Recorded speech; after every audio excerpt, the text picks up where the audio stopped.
rescue workers in Haiti are again scrambling to rescue survivors after a tropical depression hit overnight in the aftermath of a massive earthquake. The death toll from that quake is now over 1,400. Matt Gutman is in Le Cayenne, Haiti, with the latest.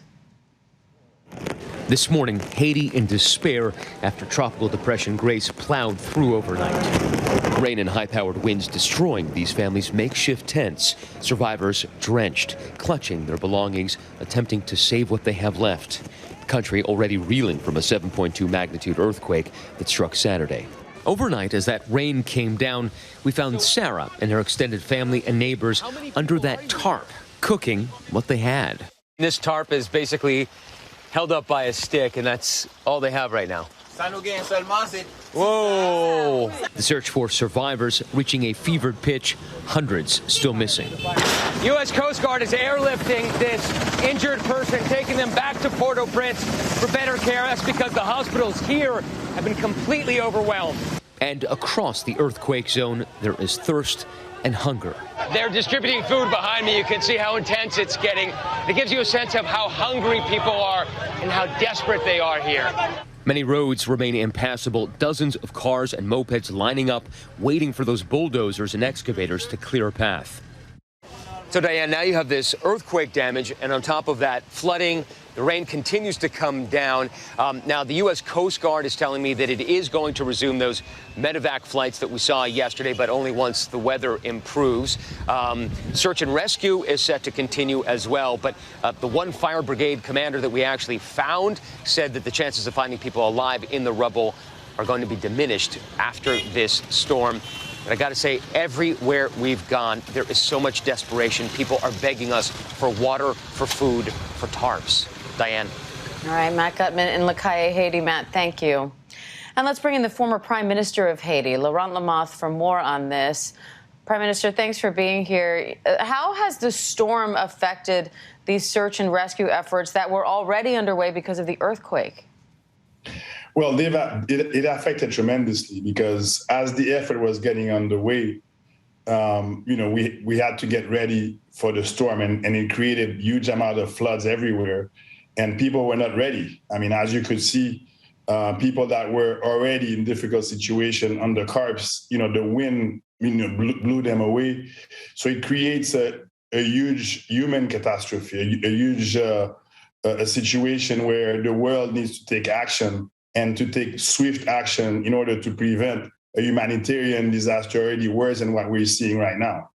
And how difficult has it been to coordinate that swift action internally, given where Haiti's government is? It's only been over a month since the assassination of President Jovenel Moïse. So how is the government handling this disaster response?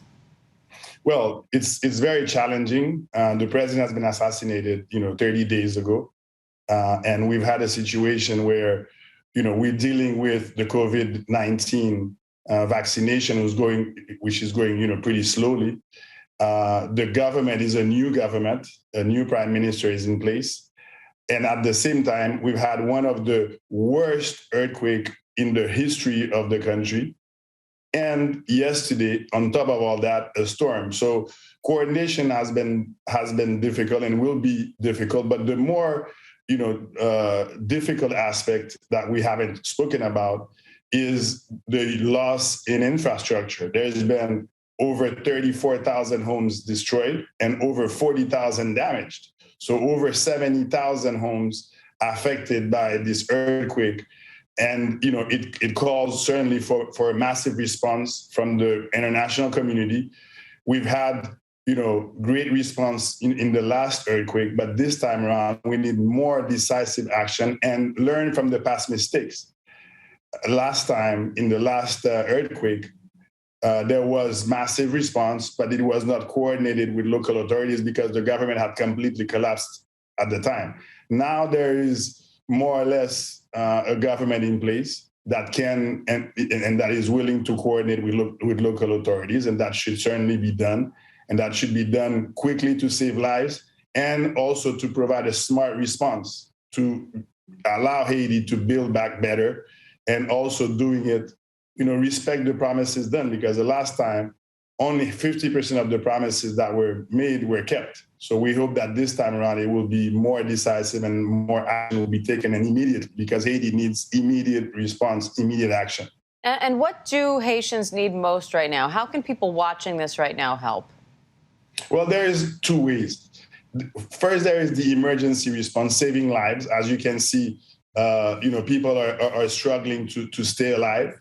So the emergency response, and further to that, and I hope that this is what happens, is the smart response in order to rebuild the country better. And this is where we'll need the long-term commitment of the international community, not just the emergency, but the long-term effort to rebuild. And this is an opportunity to do so right now. There should be a donors conference happening quickly. I hope that this is in the works in order to help the country not only deal with the emergency situation, but deal with the long-term recovery and reconstruction of the country and building back in that department according to norms, anti-seismic norms that will help the people avoid this type of disaster.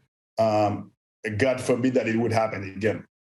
All right, former Haitian Prime Minister Laurent Lamothe, we appreciate your time today. Thank you. Thank you very much. Good luck to you. Hi, everyone. George Stephanopoulos here. Thanks for checking out the ABC News YouTube channel. If you'd like to get more videos, show highlights, and watch live event coverage, click on the right over here to subscribe to our channel. And don't forget to download the ABC News app for breaking news alerts. Thanks for watching.